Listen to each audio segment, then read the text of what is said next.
Ladies and gentlemen, please welcome back to the City Club of Chicago the Director of the Governor's Office of Management and Budget, John Filan. John?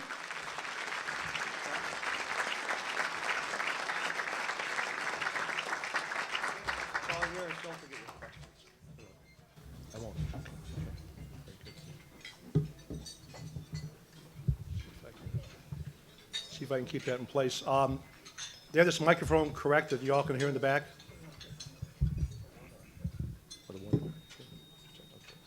Good advice. Okay. Well, Jay, thanks very much, and also for keeping the introduction brief and not going into all those misleading descriptions that are often put in place. I want to thank Jay and the City Club for having not only myself here, but a lot of my colleagues that have come before you to talk about some of the things we're attempting to do with the state of Illinois. And although Jay already recognized them, I really want to give a special recognition, even though there's many of you out there that probably deserve it as well, to a friend of mine for really 30 years. We probably got started together in government and have stayed friends, fortunately for me, for all those years, and took on what is also maybe in some ways a more unenviable task, particularly recently. And that's my friend Roland Burris.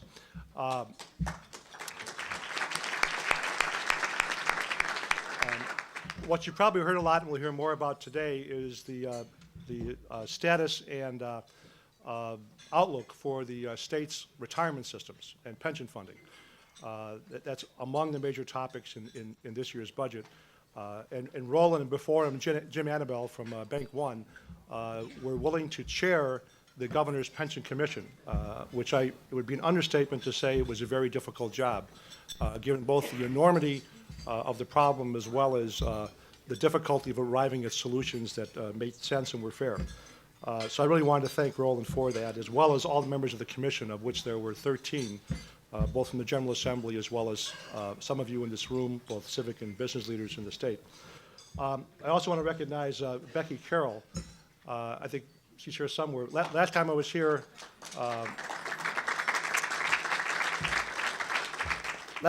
Becky, I made the mistake, being somewhat of a novice, I think, at this, of identifying Becky as our press person. And I heard about that. And so I want to introduce Becky Carroll as our communications director. And an extraordinary one, and I mean that really sincerely. But as I was walking out, as always, I give Becky a lot of notice on things. And I said, by the way, any speech, you've got to have a good joke to tell, right? And Becky said, as those you know, only Becky can say, I don't have any jokes. And there was this other word in there. I can't remember what it was off the top of my head. So I don't have any jokes. But I do want to ask Jay, though, all these sponsors you listed off, or maybe I should ask Becky, do any of them make sales calls in our office? No? At any rate, the topic is the budget, of course, and the one we proposed this year. The fun part about the job, and I'm sure Walter Knorr and others of you have had this experience, when you're in the executive branch, you got to go first, and you put the budget out there first, and almost every year people love it and cheer it and say it's a wonderful idea, a lot of creative ideas. So I always look forward to that first couple of weeks after the budget to get all that, applause. But now I'm ready for some criticism in doing so. And I thought it might be helpful to give a little bit of a historical perspective on where we were and, more importantly, where we've come from today. I don't want to make this chart too intimidating for those of you that aren't into graphs, but if you're into budgets, you're into graphs. We just did this presentation, much of what you see today, to the rating agencies very recently, Standard & Poor's, Moody's, and Fitch. And this is something they really dwell on in the sense of looking at really not so much this year, because 1 year budget, just that, it's 12 months in time. But really, what direction is the state going, where are we heading, and where are we coming from? And you have this as your first chart, I think page 3 in your handout. And this goes from 1990, to 2004, the end of fiscal year 2004. The blue line are the state's cash balances at June 30th. And most of you, of course, all of us have checkbooks. We know the cash balance doesn't mean a hell of a lot, all things considered, but it is what it is. More importantly, the red line is what in government is called the budgetary balance, and that is really cash minus bills you owe as of the end of the year.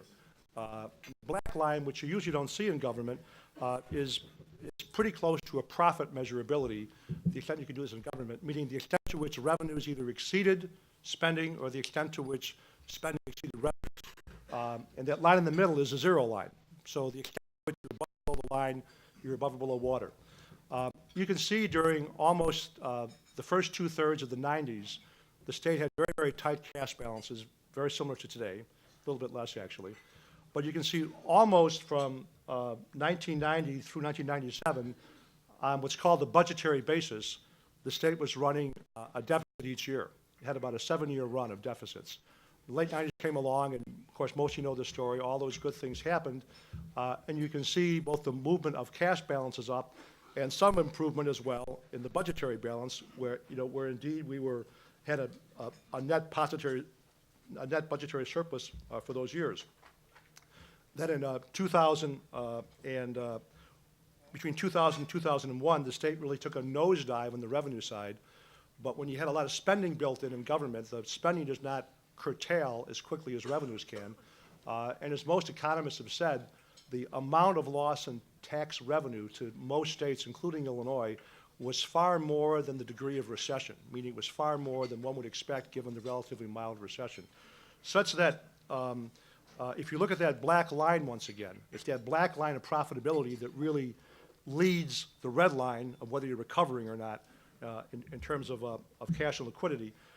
That black line, we actually lost $500 million in 2001, and we lost $1.5 billion in 2002. The last couple of years has really been trying to build a bridge back, if you will, to stability, with a lot of financing techniques, a lot of spending reductions, a lot of consolidations, reorganizations, and so on. And you can see in 2003, we made a very small profit, if you will, of $126 million.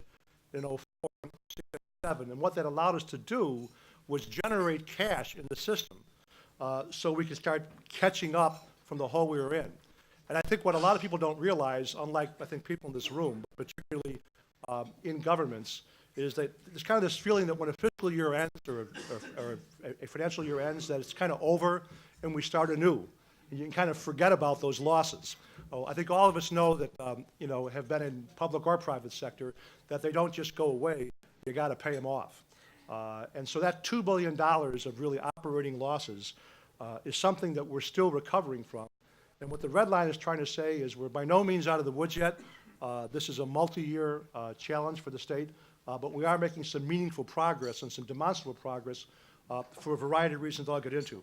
So I hope the graph ultimately speaks for itself, but it's really trying to give you a sense of what's happened in the last 15 years, directionally where we're going, and more importantly, for better or for worse, the state has been here before and been here for a long time before, and it's gotten over it before.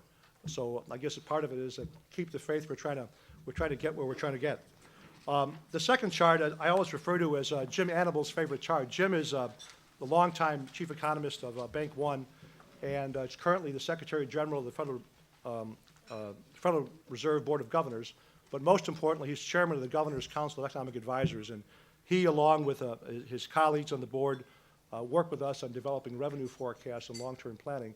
And the reason he stresses this is the state's overall budgets since 1980. The blue part is the General Revenue Fund. That's the fund that typically is struggling, and these years is in some crisis.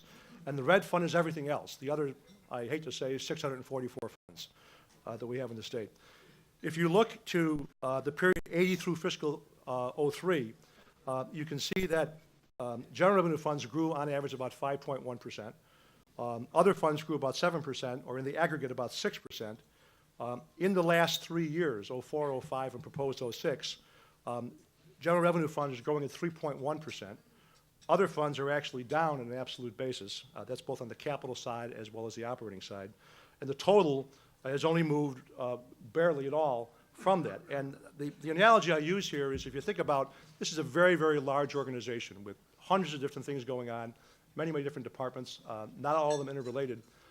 It's kind of like a big aircraft carrier at sea. It doesn't make U-turns. The first thing you have to do is kind of get your arms around it with a lot of people, a lot of help, and kind of wrestle it to the ground, so to speak, and bend it as much as you can, but kind of flatten that curve out. And our message to the rating agencies is that's what we're trying to do.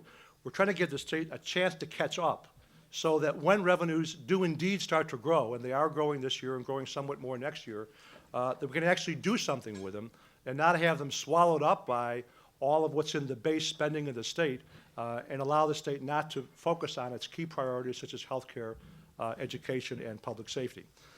So this is really a big snapshot of what we're trying to do and keep the spending in the state more consistent with the overall movement in the economy. Not that the CPI, Consumer Price Index, is the only measure, but it's at least one reference point in doing so. You'll notice, by the way, the spending in the other funds is actually down.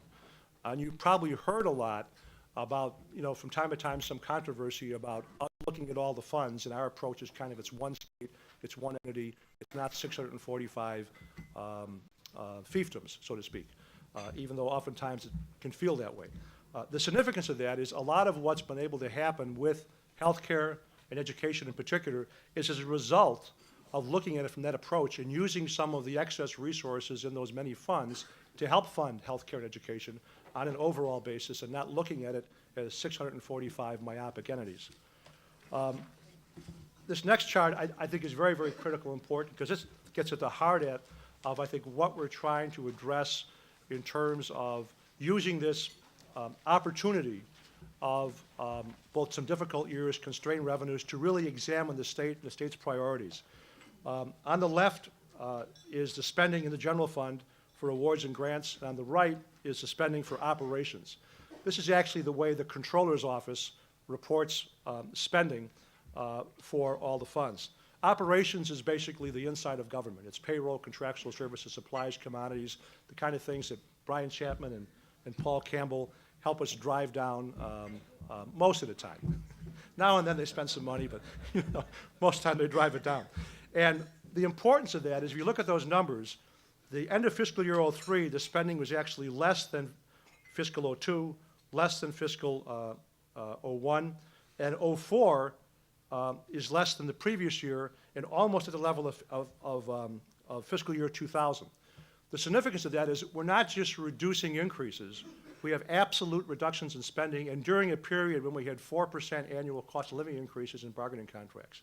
Now, the reason I point that out is what we're trying to do is shift the focus away from inside government into outside of government. If you look at the blue line, which is basically all the money we spend outside of government, education, healthcare, public safety, mass transit, Carol, did you hear that? Mass transit.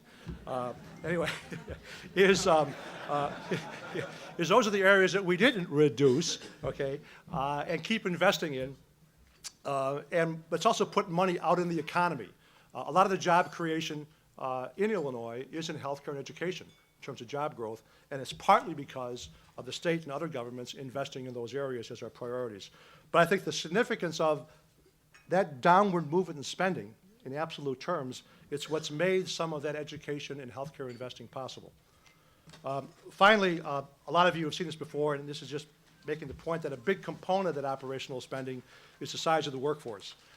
We have the lowest workforce since 1972, more than 30 years. That's the last year we have records for. It hit its peak in July 1st of 2002, at least a recent peak, when the workforce was about 70,000 people under the governor. As of December, it is at about 58,400. And we've been working that down for the last couple of years. In this year's budget, as you see in the bottom of the page, we have that set at 58,539, and so we expect to stay there for this year and going forward. So that's a really major structural change that stays there as part of spending. That's a permanent reduction that occurs every year, and once again, makes some of the healthcare education things we do more possible. So that's a snapshot, a little bit of where we've come from in the last couple of years and what progress we've made, but I want to emphasize the progress still needs a lot more lifting to get there. In the 06 budget, we continue to fund our key priorities, healthcare, education, and public safety. There is no increase in general income or sales taxes in the budget. We do think our revenue estimates, as you'll soon see, remain pretty conservative. The important thing is to hopefully get revenues that exceed your budget so you can manage the inevitable bumps in the road that happen during the year you can't forecast. Our '04 realization was greater than the '04 budget. Our '05 realization is running well ahead of the '05 budget. And that puts us in a stronger spot for '06 in terms of having a base of revenues that's growing after a decline for 3 years in a row. We are focusing much this year on some very important structural reforms. The things that many of you know that really drive most state governments' budgets, and in Illinois in particular, are structural issues that are affected by the economy, that are affected by employment, and that are affected by costs in industry, particularly healthcare. And I characterize these as liabilities as opposed to spending, because what you really have to work at are the things that really cause those liabilities to grow. They're not so much in your managerial control, but they are within your policy control. In Illinois, we have a unique problem other than most states. Every state is struggling with Medicaid liabilities. I'm sure you've all read much about that. Most every state's struggling with the cost of health care, particularly employee health care, and Illinois is as well. Not every state is struggling with a pension liability, particularly a pension liability that is constitutionally guaranteed in our own Constitution and has really been neglected for 3 decades to a degree that I think some of you will find a bit shocking when we get into the numbers if you haven't been reading some of the media on it. So I try to emphasize these are all liabilities. What I mean by that is the pension liability is driven by how long people live, how early they retire, what their final wages are, what kind of cost of living factors are built in there, and a lot of things that are independent of management but are very much a part of policy of any organization. Similarly in Medicaid, much of Medicaid is driven by unemployment, the number of children in poor families, how healthy they are, as well as, of course, the inflation in the healthcare industry as well. And similarly in employee health care insurance, those kind of factors affect that spending as well. So if we're really going to make a change in state government that allows growth in revenues to do something and not just be swallowed up by these every year, we really have to address these as a structural problem.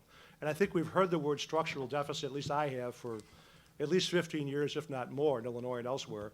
And I think it's time we actually get under the covers and look at it and say, what can we do about it?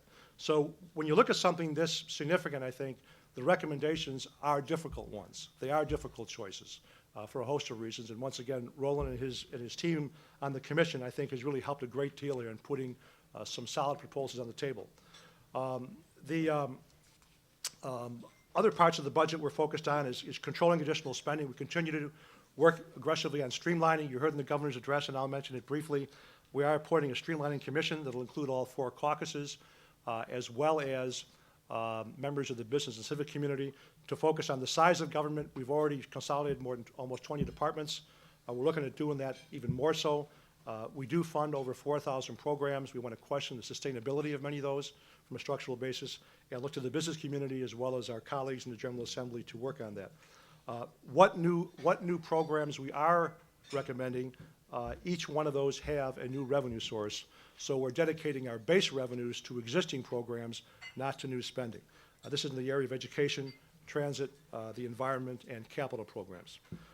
Overall, the state's fiscal system is one that we are trying to look at a consolidated basis. I mentioned the 645 funds in Illinois. I think we're the second or third state. I think our state is second or third in terms of number of funds. By example, Massachusetts has 13. Iowa has 30. New York, 156. And as you might imagine, any of you in the financial business, trying to manage 645 pots of money, not just our office, but the controller and treasurer as well, in and of itself is a real headache. If you go to page 11, this is the revenue forecast for the fiscal year 06 budget. And what we want to stress, we work with 2 firms, Global Insight, which has been a long-time advisor to the state, as well as Economy.com. The 2 of them together probably do the majority of state governments in the U.S. And there's a lot of factors that go into it, along with our Council of Advisors. We look very heavily at wages and salaries, very heavy at retail sales. But the ones that really drive the income tax forecast is our own Department of Revenue looking at how withholdings and estimated payments are coming in the door, actually.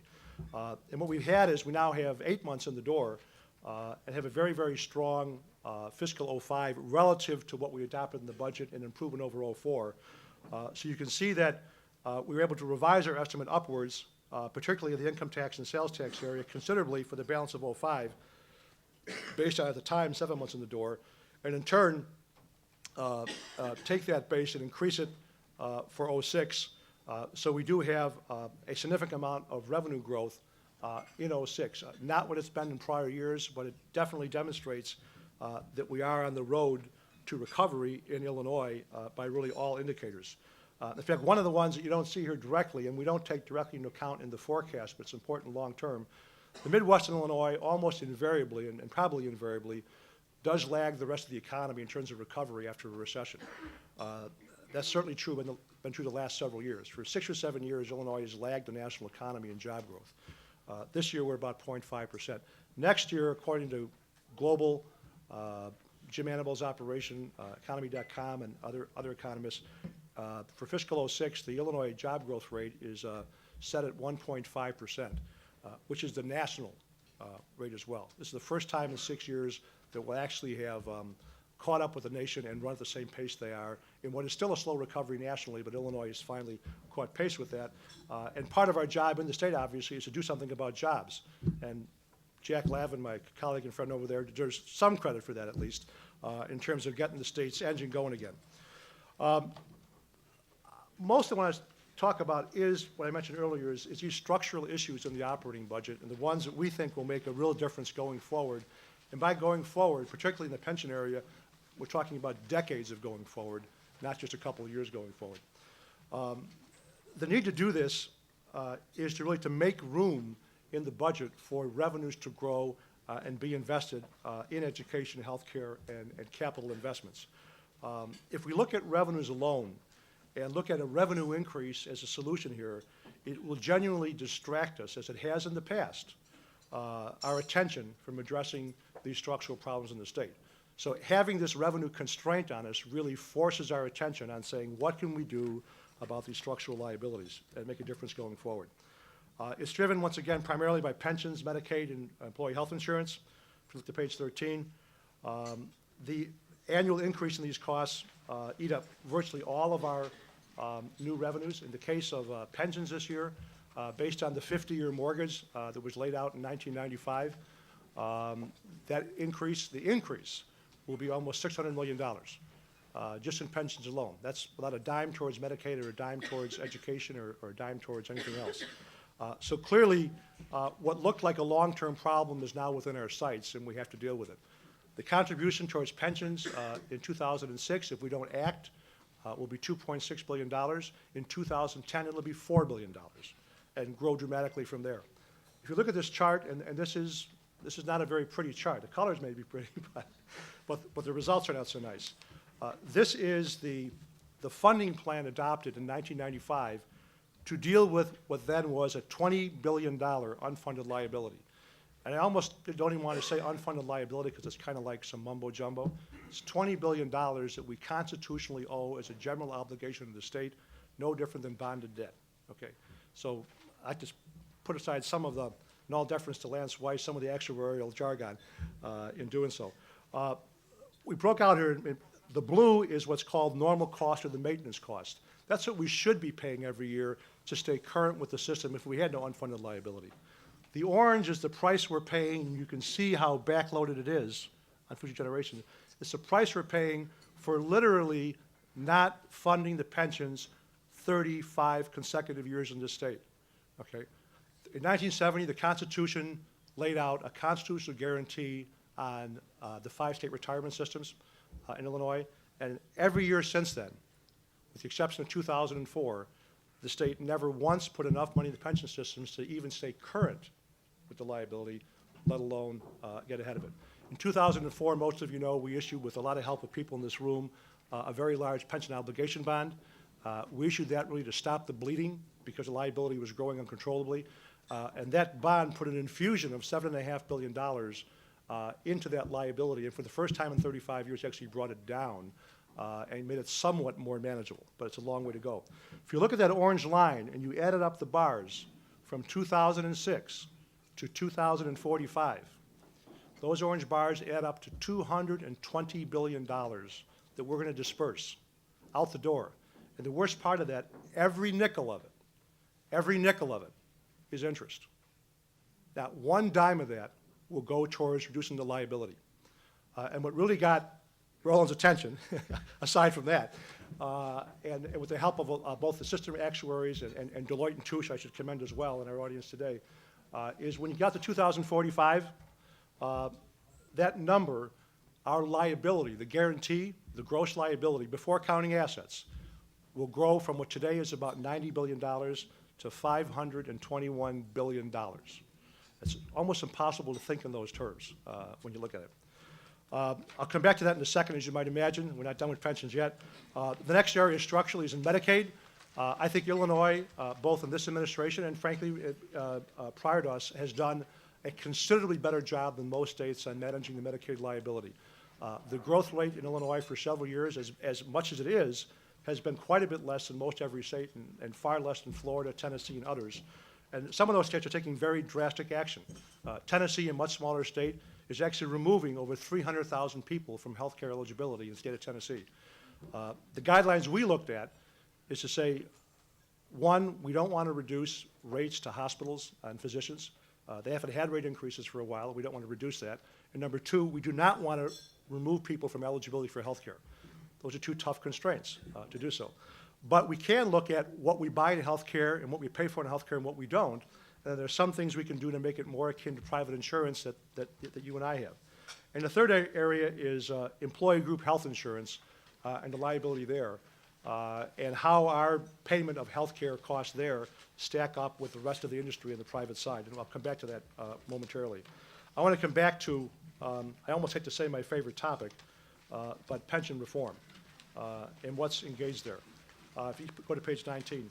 I had mentioned that in 1970, the state adopted a guarantee on the 5 retirement systems of the state, that the state would guarantee that payment. In 1995, the General Assembly, I think, made a good effort in saying we have to get our arms around this problem somehow because we're falling further and further behind. They did adopt a 50-year mortgage to say in 2045, based on these assumptions, we will be able to be at 90% funding, which is more or less an informal standard in the industry, meaning that we'll have 90% of our liabilities funded. What that means in the prior comment of that $520 billion, $521 billion, means that the target is $465 billion in assets, okay? The risk to the state is that if the asset forecast does not come true, we're on the hook for whatever the difference is between that number and 521. And most of you know that for some reason, spending and liabilities are pretty easy to forecast. It's those darn revenues and assets that are a little harder to do, or at least less reliable. And the essence was, not unlike a mortgage, at the end of 30 years, the goal is to own the house, okay? In this case, at the end of the 50 years, the goal is to own 90% of the house as a result of it. And in the meantime, the bank or the savings and loan or the mortgage company, or in this case, the retirement systems, in those 50 years are going to have bumps in the road on how well that mortgage they gave us responds. They're going to have investment losses, investment gains, changes in circumstances. They're going to buy assets, sell assets, and so on. But the end result has to keep coming back to 90% funding. Our challenge is, what do we do about it? How do we make it affordable and realistic to do so? What they didn't do in 95 is they addressed a 50-year plan to fund a problem, but the state didn't address the problem itself. It didn't address the $20 billion. And the only way you pay off $20 billion if you don't address the problem is ultimately write a check for $20 billion, and in this case, plus a lot of interest. The reasons since then that have caused this to become even more of a problem is that since 95, that state liability of $20 billion has grown as of June 2003, it was the last audited statements, to $43 billion, the unfunded liability. Now, in fairness, in 95, there was an expectation that liability would get worse before it got better. Because keep in mind, you're trying to catch up over 50 years, and you're $20 billion in the hole.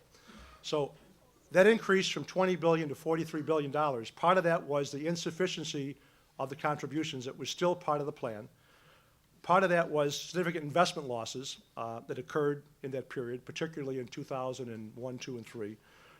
And thirdly, is since 95, even though the contributions were insufficient in and of themselves, the state added additional benefits, without increasing the contribution, so the liability got compounded by not putting more money in that wasn't enough in the first place and increasing the liability in doing so.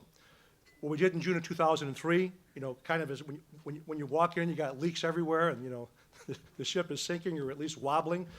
You do a lot of things to try to at least stabilize the ship and get some liquidity in there. And the first thing you did was the pension bond, and that did slow the leaks down, and actually did infuse $7.5 billion against this liability of $43 billion, and brought that funding ratio back in line and a little bit ahead of the game for the first time really in 35 years. Following that, the governor last spring of 2004 appointed the Pension Commission. They've met, I think, about 20 or 25 times since then, and from that came a series of recommendations, much of which we adopted. Just to get you the numbers on that change I mentioned, in '95, at the time of the plan, for at least 3 of the systems, the material ones, teachers, universities, and state employees, that pension liability was about 19.1 for those 3, a little more when you put in judges and General Assembly. In that intervening period, contributions were $10.6 billion insufficient to stay current. Investment losses, when you netted out the gains and losses in a given period, were $6.4 billion. And those benefit enhancements I mentioned that were adopted since then without increasing funding were $5.8 billion, at least the major ones. And then there was some actuarial something or others, Lance, right? For that little 0.3, what's 300 million between friends? Moving that liability $23 billion up to a total of 42.2 for these 3 and roughly 43 for all 5 systems. Page 22, I won't go through, but just for your information, these are the enhancements that were adopted since '95, a total of $5.8 billion, where the state did not put funding in to pay for them. Page 23 really gets at how much these numbers can move. If you go to the bottom of the page, you can see that the funded ratio in '95 was 53%. By the end of June 2003, 8 years later, in this funding plan, it actually went down to 49%. The pension bond was issued, and 1 day later, the funding ratio went up to 58%. By comparison to some public systems, 58 is better than some, not as good as others, but the absolute dollars you're dealing with are so huge in the state that 58% is a major, major problem. So the pension bond was an infusion. It did stop the bleeding or slow it down at least. It did build a bridge for us to get into managing this. Page 24, you all can read for yourselves, but basically it kind of is the steps that the commission did both last spring and this winter to help us on this. And the result of that was to make a series of recommendations that are focused on primarily new hires going forward in all 3 systems, actually all 5 systems, I should say, as well as how certain, not changing benefits, but how certain factors in benefit determination are calculated so there's more precision and more reasonableness in how they're done. One of those is the automatic annual increase. Illinois has a automatic annual increase of 3% compounded in their system. That is very rare among the 50 states. We looked at all 50 states as well as a bunch of locals. There's 1 or 2 in the South that are a little bit higher than that, but the vast, vast majority are below 3. They typically are a lesser percentage of consumer price index with a cap on it, both in terms of the percent as well as how much pension it applies to.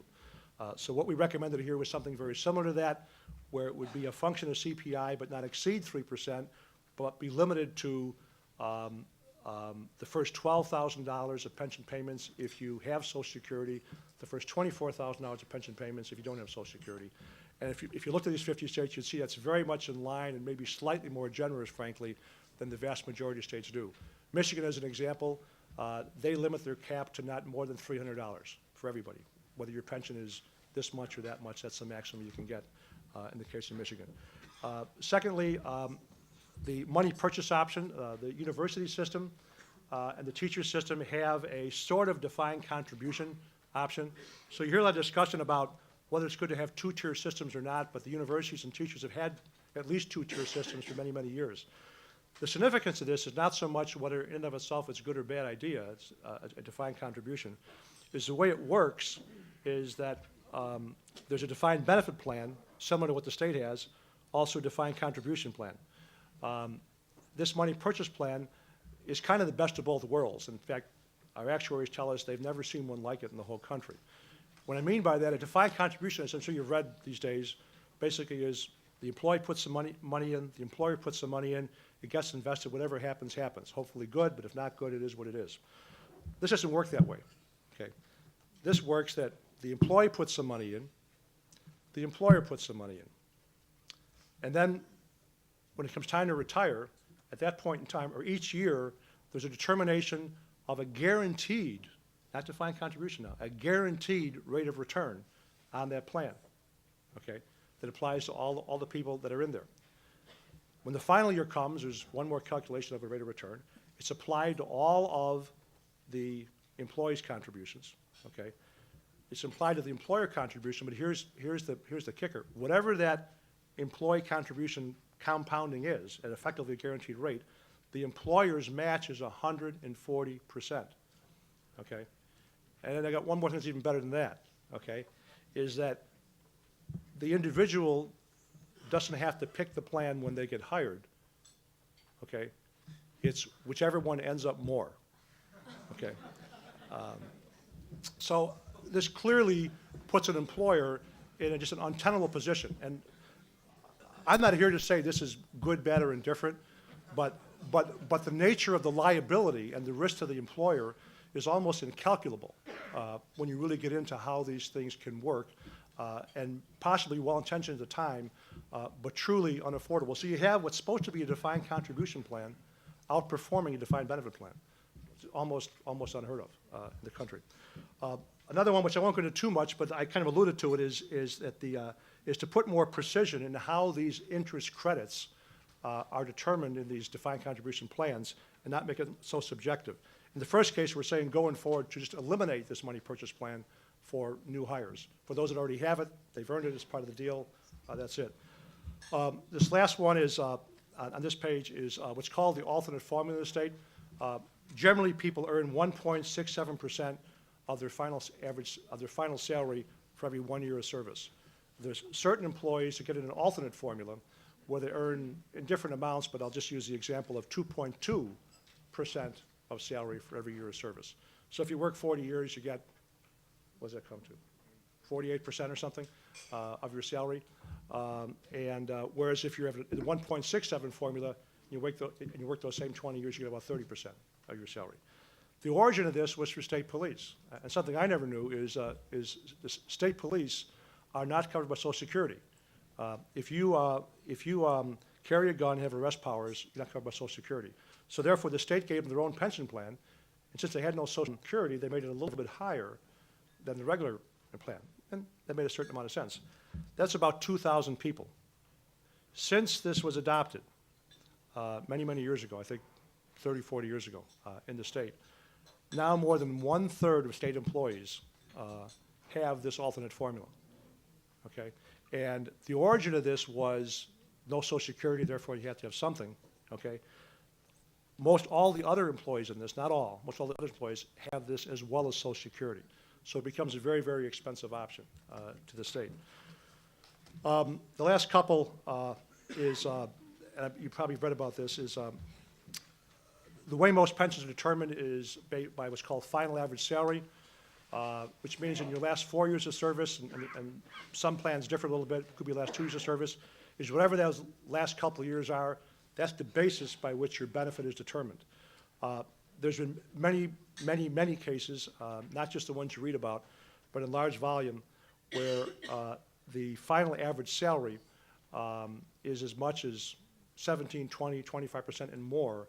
And so what happens in a local government, a local school district, et cetera, is at the end of the person's career, they either get a big increase in salary or promotion, whatever it might be. The local government pays that for 1 or 2 years. The state pays a pension based on that solely for the next 20 or 30 years. And the nature of this, from our point of view, is that the state is the guarantor. They're not the employer. We are not at the table when these are determined and negotiated by any local government or any local district. The extent to which they choose to make those raises or increases, that's certainly prerogative, but we think it also should be their responsibility to pay for it. And so we would say we're good for up to 3%, some sort of normal growth in their wage life for pension purposes. The extent to which they want to increase beyond that, either they should stop that practice and not do it for pension purposes, and/or it should be funded by those that are getting the benefit of the increase. The final one has to do with retirement age. The state has a variety of ways you can retire at different ages. You can retire in your early 50s, mid-50s. Many people do that, both the state, universities, and teacher retirement system. And that may have been great 30 years ago, but people are, as we all know, living longer and retiring sooner, along with that compounding issue I mentioned earlier. So now people are having pensions for 30 and 35 years, not 15 years, and the cost of that is just stratospheric and really out of step with where most of the country is in terms of retirement. So our recommendation is to say that you can retire at 65, you have at least 8 years of service, minimum vesting. Otherwise, there's more details here, but you pretty much have to be at least age 60 if you're going to start getting full benefits and have at least 35 years with the state to do so. That pensions are intended for old age. That was the concept that was adopted originally. So these are the recommendations they made. They did not choose to go into the funding formulas themselves, but basically a lot of the, one word is fringe, a lot of the aspects of the funding plan that make the funding plan more and more expensive and more unaffordable. Finally, the result of these is that that number I mentioned before in 2045, that's the mortgage you want to fund. The combination of these, according to the actuaries, moves that $521 billion target down to $375 billion. It's a $145 billion improvement in that target. So consequently, the state's goal is to fund 90% of that. So 90% of 521 is 465. 90% of 375 is about 340. So the recommendation of the commission, what we recommended, is to take that same 50-year mortgage the state's been on for the last 10 years, and just as when they have investment gains or investment losses, or when they have benefit improvements, they drop them into the 50-year washing machine and roll it out over that period of time. This is the first time we've actually had some benefit reductions going forward as opposed to benefit increases going forward, and to drop those into that same formula proportionately and take those savings over time so that you can see on page 27, the red and black chart, the blue line is the current funding plan that has this ramp up to 2010, levels off, and then grows rather geometrically going out. The red line is taking that very same plan and moving it down to reflect the results of these savings. To put it in a little different sense, so you can kind of see it visually, is the following chart is the structure of the plan is intended to get some predictability by having the funding set up as a percent of payroll. And the blue line is the existing plan, and we cut it off at 2006 because 10 years have already occurred. It ramps up to 2010. The reason you see that bubble in there, some people call it a little bubble. I don't think it's so little. That's the ERI plan you heard about in 2002 that was supposed to be $600 million, ended up being $2.5 billion. That little bubble caused that much more increases for 10 years. So until we pay off that early retirement misestimate, it comes back down then to a flat line all the way out. And of course, the dollars get bigger because the payrolls get bigger going out. But if you go to the end of the blue line, that's your target. That means you've created, at that funding level, you've created $465 billion of assets to fund 521. The red line you can see is basically parallel to that and distributes those same set of savings and gains and losses that the existing plan does and brings it out to that point in 2045, where instead of funding against 521, it's funding against 375 and therefore lower reduction. But in dollar terms, looking at the previous chart, our proposal would reduce this year's state funding by $800 million, but out in 2040 and so on, that reduction is about $2.2 billion per year. So the savings are distributed throughout, the entire remaining 40-year horizon. The other thing I should mention is the blue line you see there now has not always been there since '95. The way the 50-year plan works is not unlike your mortgage once again. If you did a refinancing, a major home improvement, there'd be a restructuring of your payment somehow unless you paid cash for it. The state really pays cash for anything, I might add. In any event, that line has actually moved up in proportion since '95 Those are the things I mentioned. As they had those experiences of investment losses or benefit enhancement, that line's had to move up. And each year, the actuaries recompute based on that year's performance and adjust that funding curve up and down, usually in small amounts, okay, based on what actually happens. So whatever you do is actuarially readjusted every year in doing so. I took a lot of time on pensions because of the significance of the dollars, but also the significance that it really is part of the core of the state's budget, including the core of our structural problem. Briefly on Medicaid reform, we're moving the liability down so that this year the Medicaid liability will grow about 5.3%. Historically, in Illinois, it's grown about 8 or 9%, which is quite a bit less than most states that are in double digits. We're going to integrate the Medicaid program into the new federal Medicare program starting January 1st that basically has the federal government paying the front end of drugs, and then the state will pick up what they call the donut hole. The middle end, the feds don't pick up. And as a result of that, seniors will not lose any coverage they currently have, but will get the benefit of the federal new program. But we're also going to fund the part that leaves seniors out there for that funding gap at a certain level of drug utilization. We're also going to do a lot of management controls regarding prescription drug usage. 13 states do this. The extent to which an individual wants more than 3 prescriptions per month will require prior approval. We're also doing some more controls on over-the-counter drugs, more like private insurance does. We're applying to Medicare. Doing more refined preferred drug lists. These are continuing negotiations with the drug industry that we move more and more drugs to generics and other limited labels. I mentioned before, we don't want to reduce hospital rates as one of our guidelines or reduce eligibility for people that need health care. So there are certain rates that have been increased in prior years that we're not going to increase this year to keep that liability down. And finally, we're going to restructure Medicaid payments for people that are in long-term care facilities. Right now, if the person in bed number 1 is a Medicaid patient, we reimburse a certain rate. If they're a Medicare patient, we reimburse at a different rate. And we're going to normalize those rates so they're the same thing, whether it's Medicare or Medicaid, in terms of the state cost. Finally, in group health insurance, doing a number of things there. We're also going to do the same integration in group health, or similar at least, than we're doing in Medicaid. There are some differences there, but basically it's the same concept.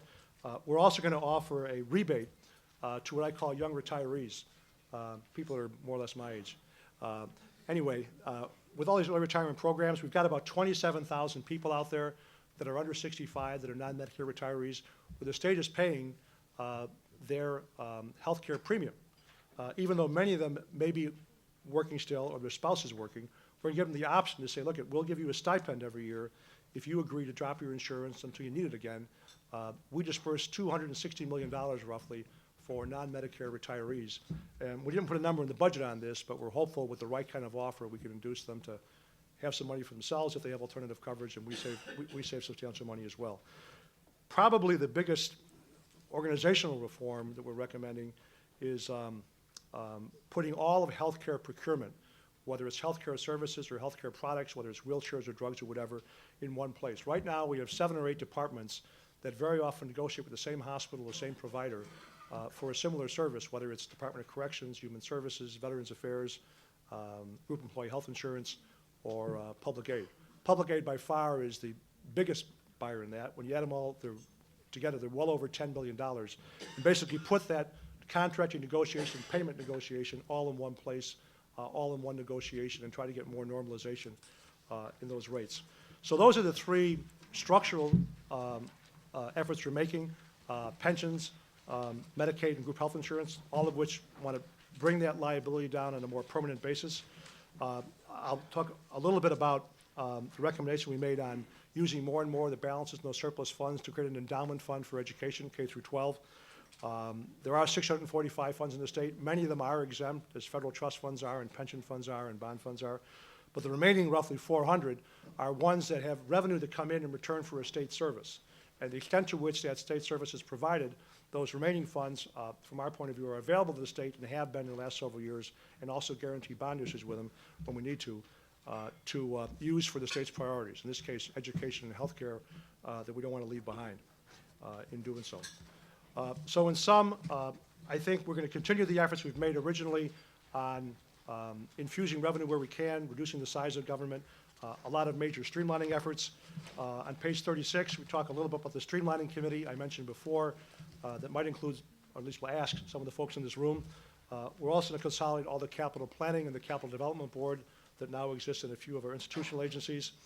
The governor, once again, and I think we can need all of your help on this, is going to propose the Pay-As-You-Go Act. Last year we called it the Balanced Budget Act, but basically it says whether it's the governor or anybody else that recommends a new spending, that as part of that bill, as part of that decision, they recommend either a new revenue source to pay for it or a recurring spending reduction to pay for it, and not just pass it as, you know, a well-intentioned, probably good idea, but not one we can pay for. Finally, this is not my area, but I would be remiss to leave this out. The governor is also appointing a major commission to reduce recidivism in our jails. We release about 40,000 people a year in Illinois from prison. A little more than half of them come back within 3 years. From a budgetary point of view, which is not the main reason for doing this, it costs us about $21,000 a year for those people. That's a $450 million recurring expenditure. A lot of those people back in there on a very unmanaged basis for technical violations. The Sheridan program this year that the governor started in 2004, which was a highly focused drug rehab program for ex-prisoners. So far, and I emphasize so far, has been very successful. We're going to apply a lot of those techniques to look at that repeat group, particularly the technical violators, of which there are 10,000, to see how many really belong in institutions versus alternative ways of care. And that is also one we don't have a dollar figure in the budget for, but a significant long-term reform. So in sum, when you add up these 645 funds, other than the capital budget, we are end up to a total of $43.5 billion. That's a 0.8% increase over 05. The colors tell you where it gets attributed to. The general fund itself is $24.5 billion, an increase of 3.5% for the following areas. That's the structure for this year. I did mention a little bit about the new revenues. We are proposing an increase in the cigarette tax this year of 75 cents. If there was no change in volume, that would yield about $225 million. We adjusted the volume estimates, or Department of Revenue did more accurately, to place that number at $145 million, and that's there to fund the new capital program that we're proposing for schools in particular, as well as community colleges, universities, and the environment.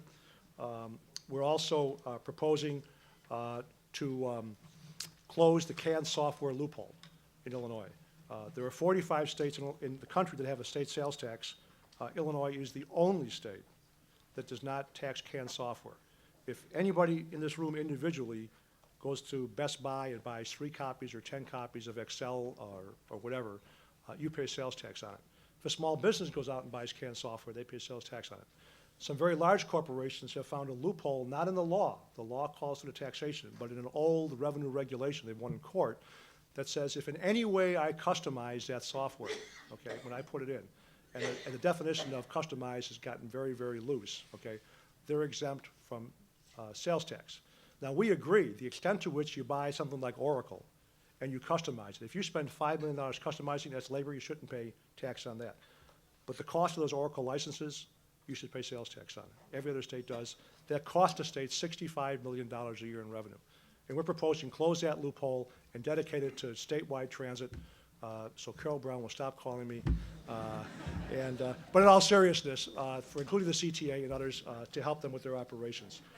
We're also proposing closing the methane gas loophole. It's partially phased out, and use that $17 million basically to fund the conservation program to require unproductive land from farmers, to fund Conservation 2000 and actually restore some of the positions in some of the state parks that maybe were a little more than we'd like to have, but had to be done given the budget.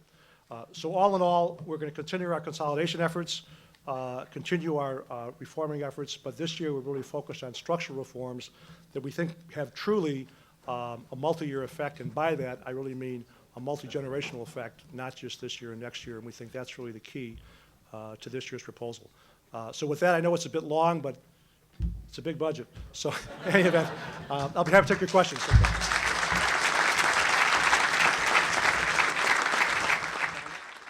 Mr. Filan, Michael Bauer.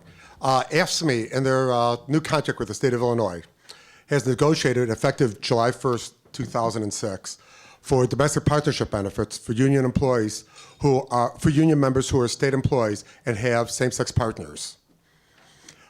With AFSCME negotiating this for union members who are state employees, A, is there some reason not to extend this to non-union members who are state employees and who have same-sex partners? And number two, how would the Office of Management and Budget even cost out the effect of such a change? I actually remember that from negotiation. I don't remember the numbers, so we can certainly find out for you. But we did estimate that. It was not nearly as significant as some might think. Generally speaking, provisions in collective bargaining contracts tend to be offered to employees in general. And that specific matter, though, was part of the bargaining contract, and I'd be happy to try to find out what the number was for you. Thank you. Alderman Terrace? Yes, I think your graphs are rather frightening in light of the fact that you show that we're not getting any or making any progress of paying off the mortgage. Okay, so then the next question is, why don't you raise the state income tax to solve the problem, especially in light of the fact that the state income tax is a deduction off the federal, and now I understand even the sales tax is an alternative as a reduction off the federal to really solve the problem. I think it's... No, the answer, no, I know the answer. I'll give you the answer. Yeah, but you're not up here. Let him respect. The answer is, the answer also is a frightening answer. And then that is, he did not do, this governor doesn't want to do what Richard Ogilvie did. Richard Ogilvie is probably going to go down in history as the greatest governor of all time, even though he was a Republican, because he gave us the state income tax and he lost the election. So it's obvious to me this governor doesn't want to lose the election.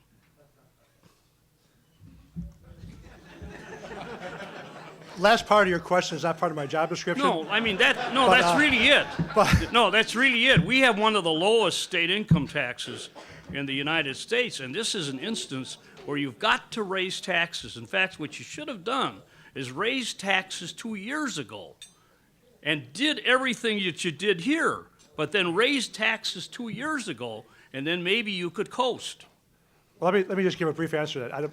I think clearly there's lots of opinions on this, and I think... Well, I'm very opinionated. It's good. But I think the one place I would differ with you, not on a policy aspect of it, is that when you look at those pension numbers, and how big they are, I assure you, there is not a tax increase big enough that we could do to pay off that pension liability, and we'd be back here 2 and 3 years from now for another tax increase because of how much it is growing. And I think realistically, education and healthcare are the state priorities. We're not going to get that kind of revenue increase to pay off a pension debt. We have to first, and if we throw a bunch of revenue at it first, we're never going to address the spending side of it, the liability side of it, that is going to put future generations in a much more severe situation than now. So I don't disagree with all the arguments plus and minus, but I think an income tax increase would not solve these structural problems. We have to deal with the structural problem itself. And unfortunately, one question leads to another. And the second question is, how come we haven't had any discussion here about the source and the effect of the motor fuel tax? You didn't mention the motor fuel tax once in your presentation. Well, the motor fuel tax is actually one that's dedicated primarily to road funding and road-related services. It's not really part of the general fund or the operating budget for the general fund, which is where we have our problems. Okay, thank you,